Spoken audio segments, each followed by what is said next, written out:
Hello बच्चों, मैं आज आपको 11th क्लास का कॉमर्स का बेसिक नॉलेज आपको देना चाहती हूँ। और मैं आपको किस है ना ये पुस्तक से पढ़ाऊँगी ये भी आपको बता देती हूँ। मैं प्रबोध पब्लिकेशन की पुस्तक पालन और लेखा कर्म 11th की बुक है। मैं इससे आपको ना बताऊँगी कि है ना कि लेखा कर्म पुस्तक पालन क्या होता है। पूरा चैप्टर वाइज चैप्टर आपको बताऊँगी, हर यूनिट का थ्योरी और प्रैक्टिकल सबका आपको जानकारी दूँगी। तो सबसे पहले हम लोग बेसिक नॉलेज पढ़ेंगे कि लेखांकन का परिचय क्या है। वर्तमान समय में वाणिज्य एवं व्यवसाय के स्वरूप में दिन प्रतिदिन काफ़ी तेज़ी से परिवर्तन हो रहे हैं और व्यापार और वाणिज्य देश की सीमाएं लांघकर 7 समुंदर पार करके अंतर्राष्ट्रीय स्वरूप धारण कर चुका है। वर्तमान युग को व्यापार और वाणिज्य का युग कहते हैं। व्यापार और वाणिज्य क्रियाएं इतनी जटिल और लंबी हो गई हैं कि व्यापार उन सभी कार्यकलापों को एक साथ याद रखना संभव नहीं है।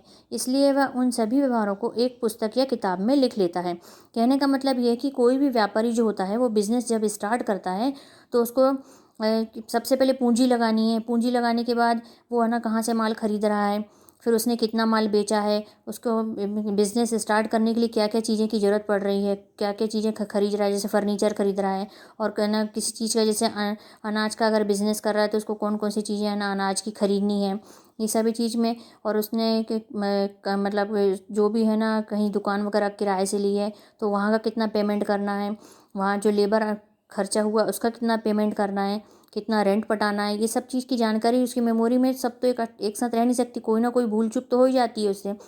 इसलिए इन सभी चीज़ों की जानकारी के लिए वह एक पुस्तक या किताब में वो सब रोज की एंट्री करता है, उसे ही पुस्तक पालन कहते हैं, है ना। जो किताबों में लिखा लेता है अपने व्यवहार, मतलब जो रोज के व्यवहार होते हैं उसके, कि जो उसने बिजनेस चालू किया है उसमें जो रोज ना लेना देना चल रहा है उसका लेखांकन वो अपनी पुस्तकों में ही करता है। उसी को है ना सही मायने में उसी को ही कहते हैं कि सारा चीज़ का लेखा लेखा करना लेखांकन कहलाता है।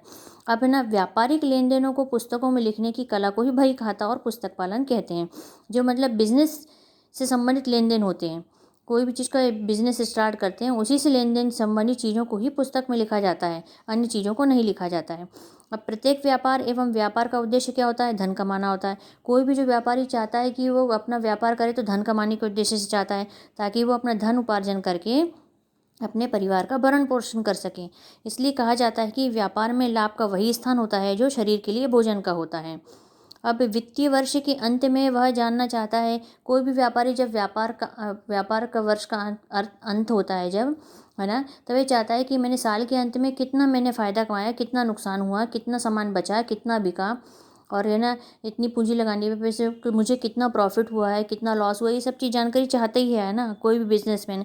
तो क्या करता है वित्तीय वर्ष के अंत में वह जानना चाहता है कि उसने क्या कमाया है, क्या खोया है, कुल कितना में माल खरीदा है, और कितने में उसने बेचा है, और उसको किससे कितना पैसा लेना है, कितना उधार बेचा है, कितना किसको देना है, इसने कितनी पूंजी लगाई है, कितने का माल खरीदा है और कितने में बेचा है, उन सब को इसकी में एंट्री करता है ना। और कितनी है ना मतलब उसके ना पूंजी घट रही है कि बढ़ रही है, इन सभी बातों की जानकारी के लिए प्रत्येक व्यवहार को का लेखा जो व्यवस्थित ढंग से करता है, इसी को पुस्तक पालन कहते हैं, ताकि कोई भी प्रकार की भूल चूक ना हो।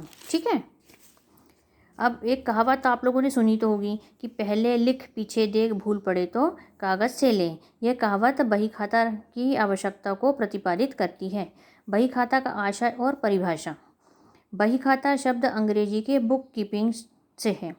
बुक का अर्थ होता है किताब से और कीपिंग का अर्थ होता है रखने से। तो दोनों मिलाकर देखा जाए तो बुक कीपिंग का अर्थ होता है किताबें रखना। बुक कीपिंग का अर्थ होता है व्यापारिक लेन देनों को पुस्तक में रखना है। एक परिभाषा है बाटली बाई के अनुसार है, व्यापारिक व्यवहारों को नियत पुस्तक में लिखने की कला का नाम ही बही खाता है। अब एक शब्दावली जो है शब्दावली बता देती हूँ कि आप कोई भी अकाउंट करेंगे तो आपको किन किन चीज़ों की ज़रूरत पड़ेगी। तो पहले बेसिक इनका नॉलेज होना ज़रूरी है ना, जिसको ना टर्मिनोलॉजी बोलते हैं इंग्लिश में।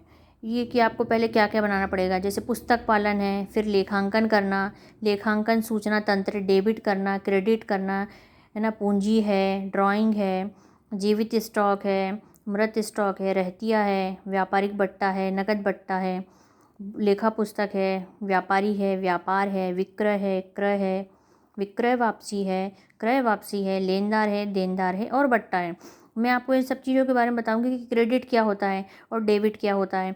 ड्राइंग क्या होता है, नकद बट्टा और व्यापारिक बट्टा होता है क्या होता है। तो सबसे पहले मैं आपको ये बताती हूँ कि डेबिट होता क्या है। डेबिट, जैसे एक एग्जांपल से आपको समझाती हूँ। जैसे आपका बैंक में अकाउंट है ना। आपका बैंक में अकाउंट है, आप बैंक में पैसे लेकर जाते हैं जमा करने के लिए अपने खाते में, तो उसको अपन कहेंगे कि आपने अपने खाते में क्रेडिट किया है अमाउंट, है ना। वो आपने बैंक में जमा कर दिया पैसे, वो आपका खाते में क्रेडिट हो गया। और आप उसी में, जैसे आपने 10,000 लेके गए और आपने उसको अपने बैंक अकाउंट में जमा कर दिया, तो वो 10,000 आपके खाते में क्रेडिट हो गया। और उसी को आप विड्रावल करने जाते हैं तो वो आपका डेबिट हो गया अमाउंट, मतलब वो आपके खाते से उतना पैसा निकल गया, तो वो होगा डेबिट। ये क्रेडिट और डेबिट का डिफरेंस है दोनों में।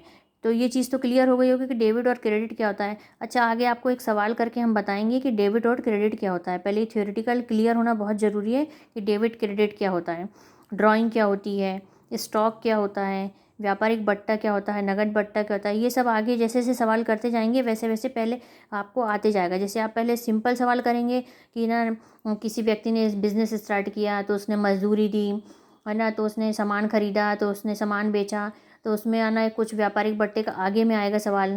तो ना, राम को उसने वापस किया, जो माल खरीदा तो उसको वापस किया। ऐसे छोटी छोटी एंट्री आएंगी, मैं आपको एक के बाद एक समझाती चली जाऊंगी। तो आज के लिए बस इतना ही। आपको अगर ये पसंद आता है तो लाइक करिए, सब्सक्राइब करिए, और नेक्स्ट वीडियो में आपको कल डालूँगी। Thank you.